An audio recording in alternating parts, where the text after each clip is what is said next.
Hello guys, welcome to my YouTube channel let's cognize. आज हम discuss करेंगे MEG 14 contemporary Indian literature in English translation का block 4 है हमारे पास।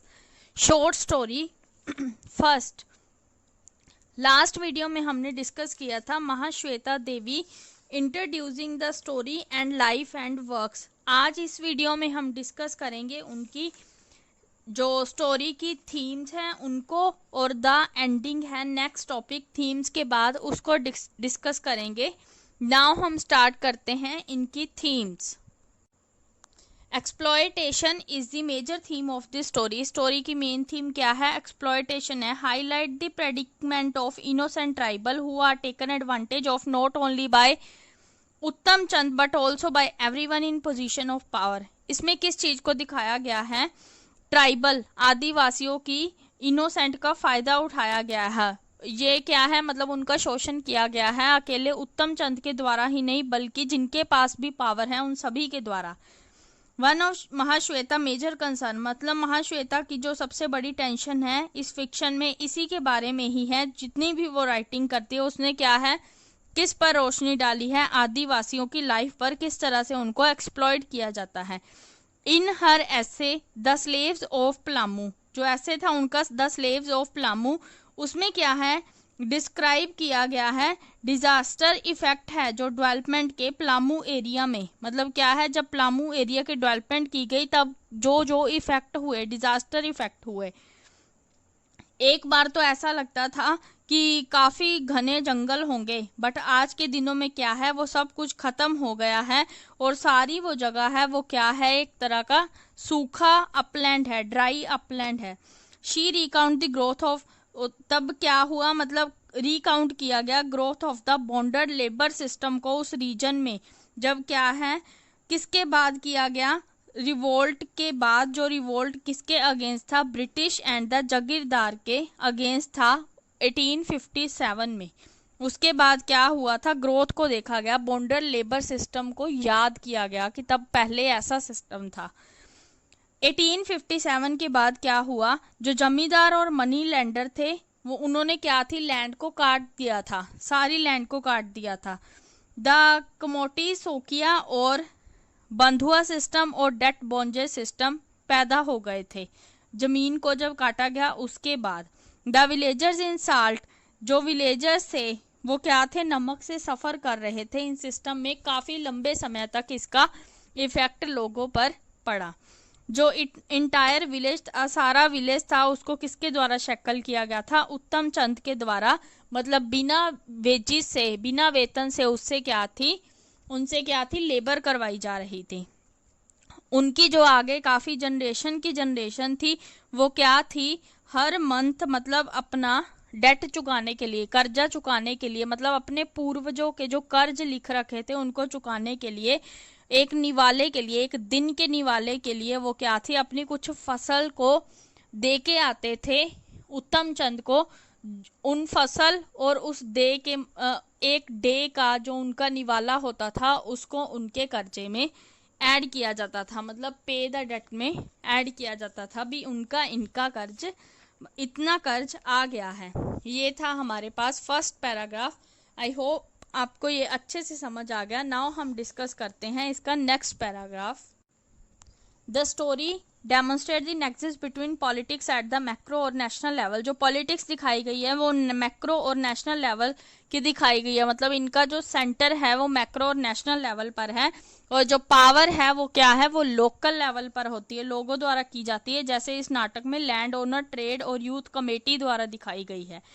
ये जो अथॉरिटी है उसे पोर्ट्रेट किया गया, मतलब एक अंधे की तरह लेबर से काम लिया जा रहा है और उसे उसके बदले में कुछ भी नहीं मिल रहा। जो कानून है वो सिर्फ नाम का कानून है पर वो किससे रिलेटेड है, जो गरीब आदिवासी हैं ये सिर्फ वो ही अंदाजा लगा सकते हैं कि उनकी लाइफ किस तरह से है।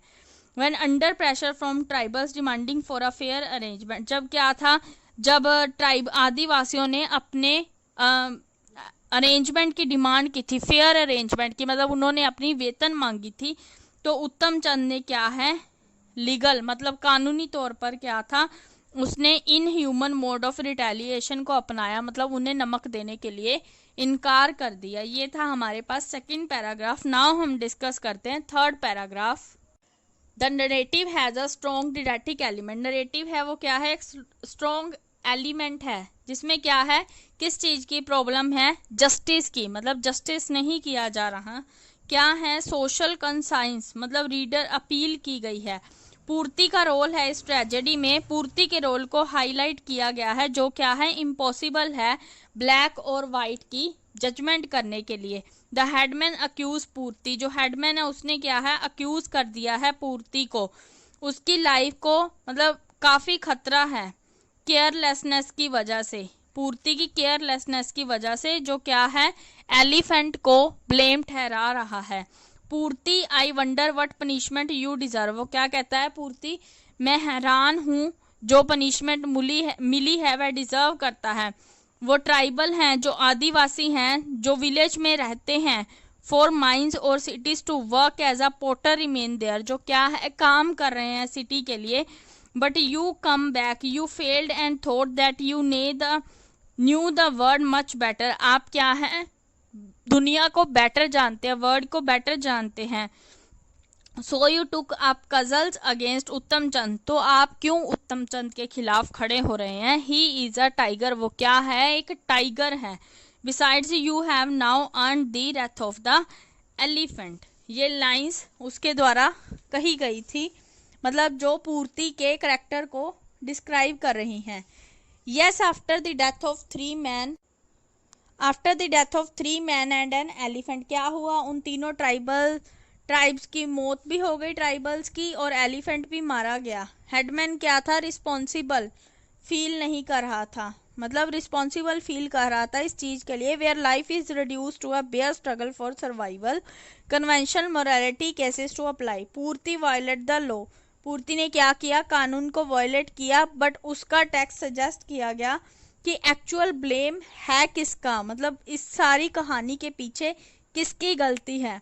ये जो story construct parallel between Ekoya and Purti, ये सारी स्टोरी किन के बीच चलती है, पूर्ति और एकोया के बीच, जो क्या है, लड़ रहे थे जीने के लिए, सरवाइव करने के लिए, और उन्हें क्या है, खत्म किया गया रूल द्वारा और सिस्टम के द्वारा।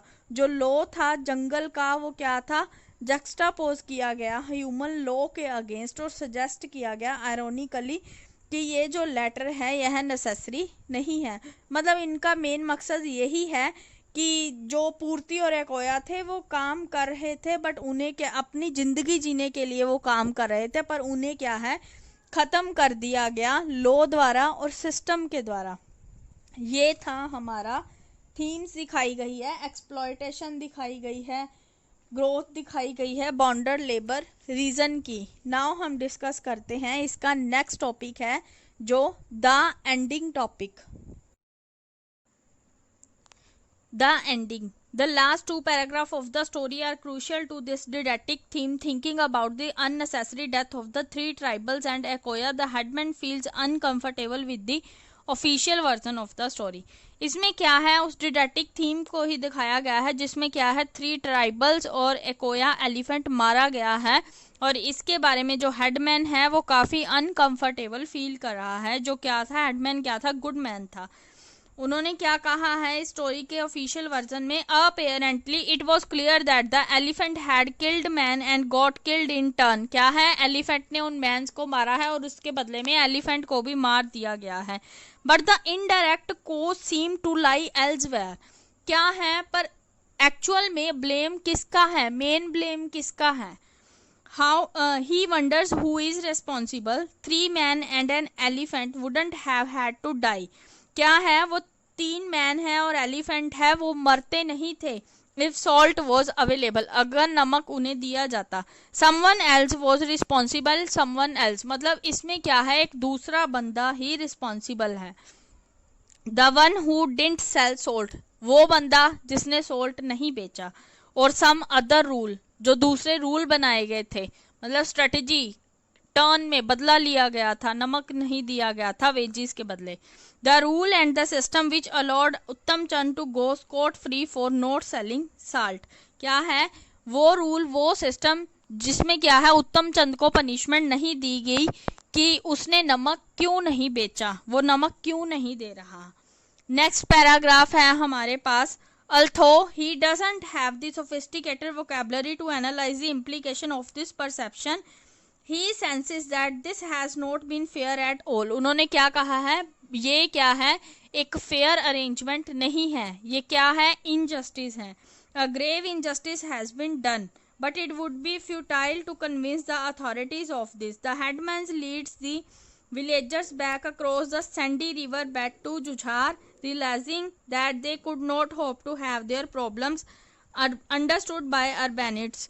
जो लोग वापस आए हैं उनको क्या है, मतलब कोई उम्मीद नहीं है कि कोई उनकी प्रॉब्लम्स को भी सॉल्व करेगा।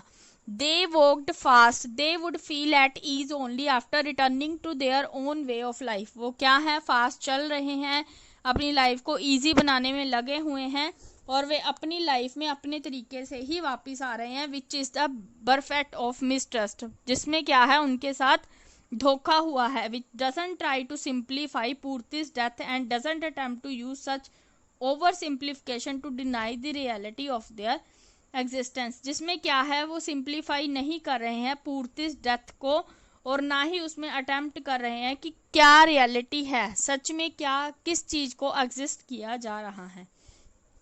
आई होप आपको ये वीडियो अच्छे से समझ आ गया। इसमें हमने डिस्कस किया है थीम्स माँ श्वेता देवी की स्टोरी का और द एंडिंग। तो मिलते हैं हम नेक्स्ट वीडियो में। नेक्स्ट वीडियो में हम डिस्कस करेंगे, इसके 3 टॉपिक लेफ्ट हैं, एक तो है कैरेक्टराइजेशन, नरेटिव टेक्निक और लास्ट है लैंग्वेज। इन तीनों को हम नेक्स्ट वीडियो में डिस्कस करेंगे। तब तक के लिए bye bye, have a nice day.